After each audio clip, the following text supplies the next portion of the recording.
अजित पवार साहेब खरंच विमानात चढले होते का? ज्या मुंबईवरून त्याच्या संग ते सहकारी होते, खरंच चढले होते का? आणि विमानात अजितदादा बसले याचा पुरावा नाही आहे बरं. कुठला व्हिडिओ पण नाही आहे का अजितदादा VSRच्या कंपनी मधल्या विमानात बसले म्हणून. बारामतीच्या मध्ये विमान फुटलं याचे व्हिडिओ आहे, पण अजितदादा विमानात चढले याचा कुठलाही फुटेज नाही.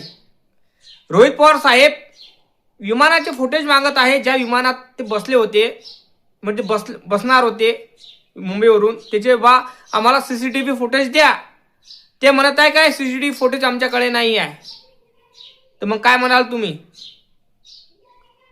काय म्हणणार तुम्ही?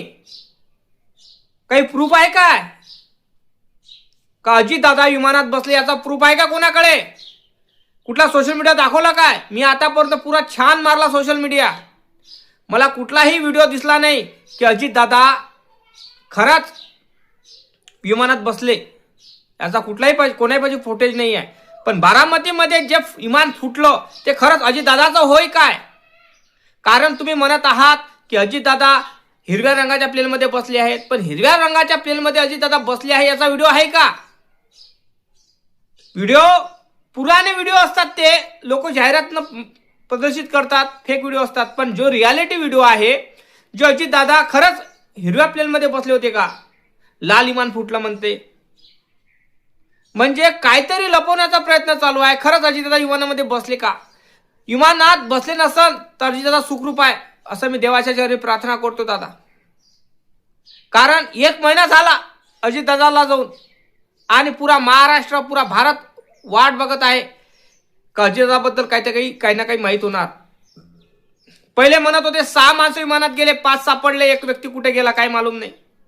6व्याचा पता नाही, त्याचा शोध घेतला नाही. मग दुसऱ्यांदा ब्लॅक बॉक्स सापडला. आता काहीतरी माहिती बा ब्लॅक बॉक्स मधून, तो ब्लॅक बॉक्स जाळून टाकला म्हणते, सांगून दिला का जाळलेला बा ब्लॅक बॉक्स जळला. आता नवीनच आलं की विमान हे झाडाला शिनलं म्हणते. झाड दिसलं का तुम्हाला तिथं?